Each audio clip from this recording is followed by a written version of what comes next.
খাদ্য উপদেষ্টা আলী ইমাম মজুমদার জানিয়েছেন, অকাল বন্যার কারণে আমন উৎপাদন কম হওয়ায় চাল আমদানি করতে হচ্ছে। সচিবালয়ে তিনি বলেন, বাজার নিয়ন্ত্রণে মজুদ বিরোধী সব আইন প্রয়োগ করবে সরকার।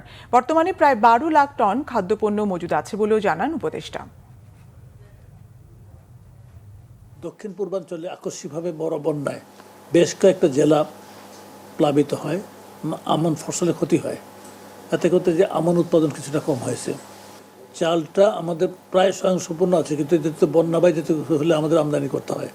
প্রশাসনের উপরের স্তরে যে কর্মকর্তারা ছিলেন, তারা রাজনীতিকরণের ফলে তার অনেকটাই গা ঢাকা দিয়েছিলেন অথবা সামনে আসছিলেন না। বিধ্বস্ত প্রশাসন ব্যবস্থা, বিধ্বস্ত পুলিশ ব্যবস্থা, দেশের আইন শৃঙ্খলা ব্যবস্থা ভেঙে পড়েছিল এবং পুলিশ থানা থেকে চলে এসেছিল। আপনার সকল ক্ষেত্রেই এই জাতীয় একটা ব্যবস্থা ছিল।